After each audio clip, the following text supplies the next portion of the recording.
आता काय त्या सणांच्या नादाला लागायचं. आता करूनच आणले सॉंग त्यांना तर काय बोलायचं, लेकाला तर काय बोलायचं आणि कुणाला तर काय बोलायचं. आपल्या नशिबातच नाही म्हणायचं आणि सोडून द्यायचं. काय बघा की उठलं की स्वयंपाक रेट थापायला लागते ती आणि ते म्हणते या अगं माझी बायको अजून लहान आहे गा, य समजून घे गा य. आता मलाच समजून घ्यायला पाहिजे कोणतं. आमच्या वेळी नव्हतं बाय असं. आमची सासू 5ला उठवायची सकाळी आणि नाही म्हणायचं कुठं. आता ह्या ऑटोला आवाज दिला तरी म्हणत्या अजून जरा झोपू द्या आहे तिला. ह्योच म्हणते भाड्या बैल भाड्या झाला या. आणि तिला तर काय म्हणायचं, मग ती काय गप बसणार आहे ती. मग गप म्हणजे आपल्याच चालवत्या.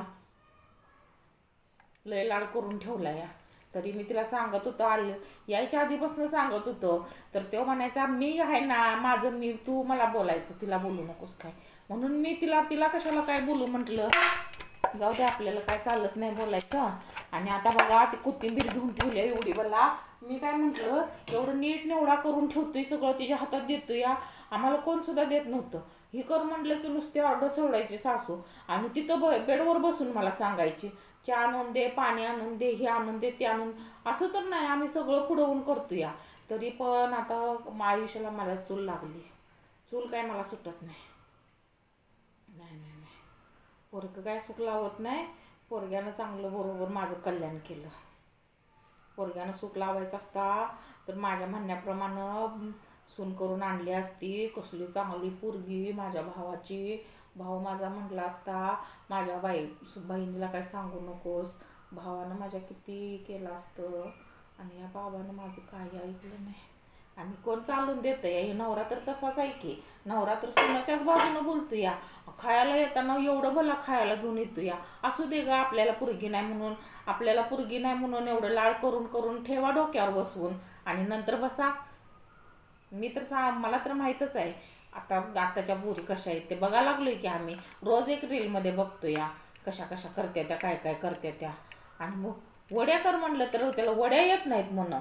मी एवढं कोथिंबीर त्यानं आणून निवडून ठेवलं, मसाला करून दिलाय, सगळं तिच्या हातात द्यायचं. बघा खोटं वाटत असेल तर सगळं तिला हातात द्यायचं. आणि तरी सुद्धा तिला काय येत नाही म्हटल्यावर माझं तर डोकंच फिरलं या. सगळं तिला करून देतोय हातात. आणि म्हटलं मी शिकवते बाई, येत नाही तर राहू दे म्हटलं.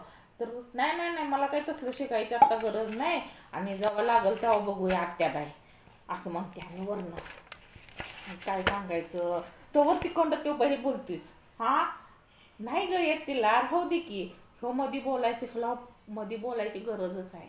लगेच बोलतोच ते बायकोच्या बाजूनं. बायकोचा बैल झाला या. आमचं कुठलं असं नशीब होतं. सासू आमचे बडबडायला लागले की आम्ही असं खाली बाण घालायचे. वर सुद्धा करून बघायला नव्हतं.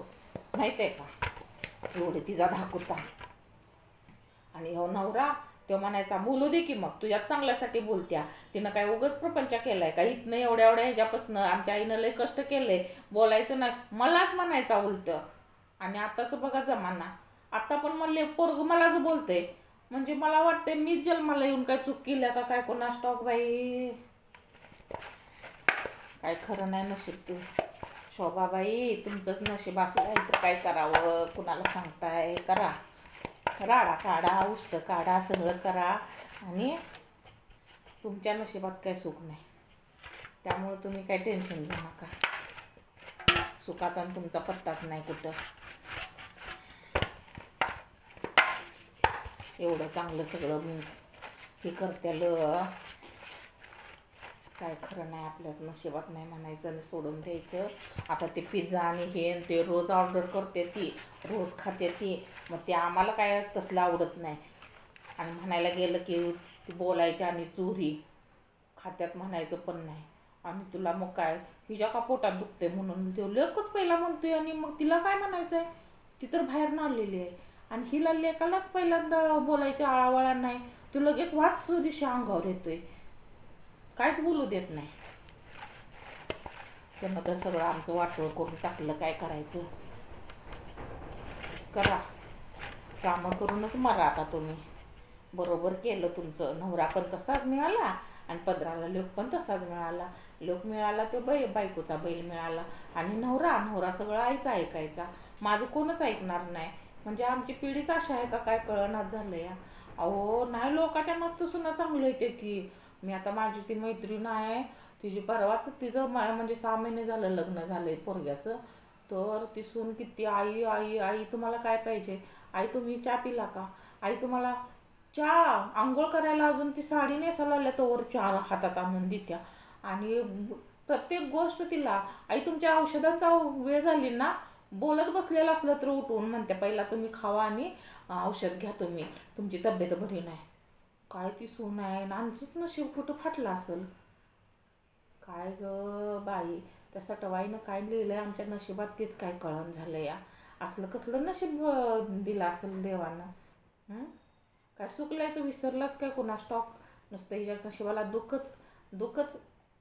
चूल आणि तीच मला माझ्या नशिबाला.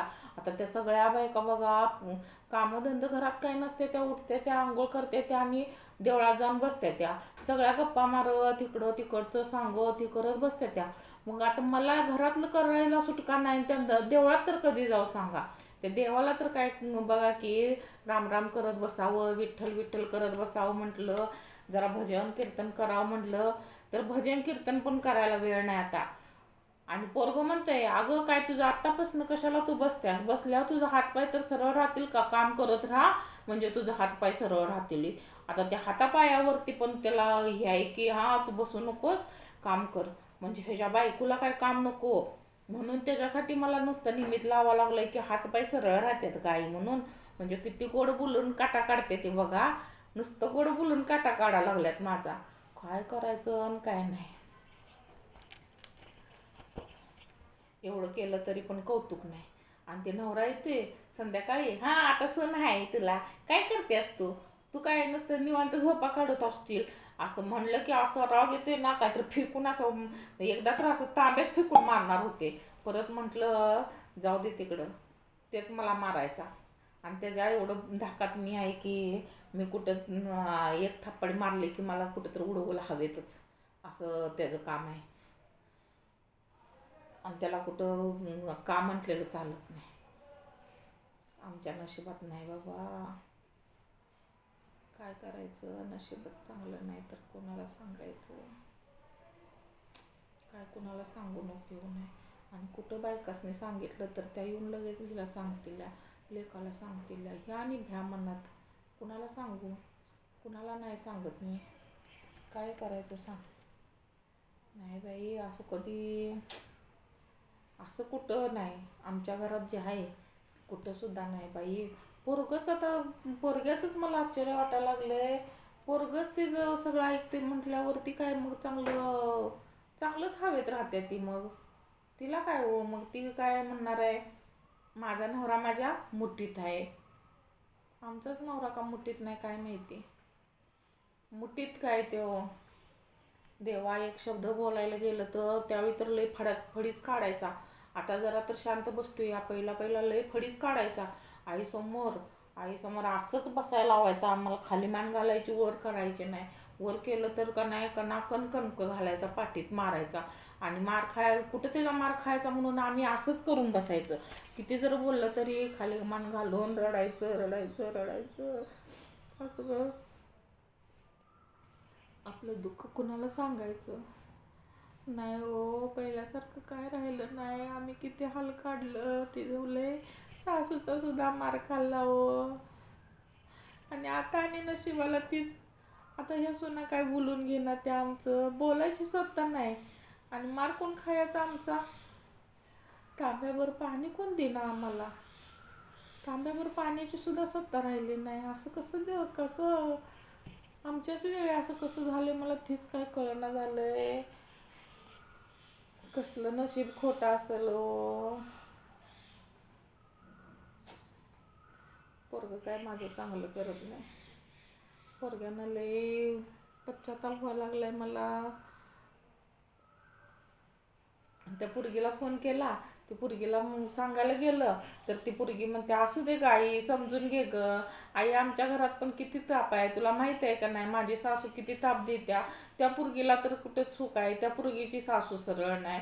आणि हिथं आमच्यात सुना कोण बोलून घेणार त्या. आणि त्या पोरगीच्या मागं सारखं किटकिट किटकिट किटकिट आहे म्हणून तिला फोनवरनं सांगू वाटत नाही. आणि ते लोकांच्यासारखं आमच्या घरात नशीब का नाही काय कळनाच झालं या. ती पोरगी तर काहीच ऐकून घेत नाही माझं. 5 मिनटं बोलायचं म्हणलं फोनवर तर तिचं पण चालू होतं या. आई तू का नाही ग बसत जा, तू मंदिरात जाऊन बसत जा. आता तिला काय सांगू, मंदिरात जाऊन बसायला इथं कोण करायचं, रेट थापून घालायची ह्यासनी, उपाशी बसतील की ही. मग ती म्हणत्या उपाशी बसू दे, ती म्हणत्या नाही करायचं, एक दिवशी करूच नकोस तू काय. आणि आता एक दिवशी तसंच करणार आहे, मजाच करते, जाऊन बसते कुठं तर, सांगतच नाही कुणाला. मला असं वैताग येऊन गेला या. हॅलो फ्रेंड्स, कशा आहात सगळे? मस्तच असाल, मी पण मस्तच आहे. व्हिडिओ आवडला तर लाईक करा आणि असंच माझ्या चॅनलला म्हणजे भरभरून प्रेम द्या. माझे व्हिडिओ म्हणजे असेच कॉमेडी वगैरे असतात. काय जरी म्हणजे तुम्हाला वाटलं तर का नाही कमेंटमध्ये सांगा आणि लाईक करा. प्लीज सगळ्यांनी लाईक करा. माझं चॅनल मोनोटाईज व्हायला तुम्ही सगळेजण सपोर्ट करा आणि तुम्ही सपोर्ट करणार हे मला खात्री आहे. त्यामुळं सगळ्यांनी लाईक करा, सबस्क्राईब करा नवीन असाल तर चॅनलला. भेटूया आपण दुसऱ्या व्हिडिओमध्ये.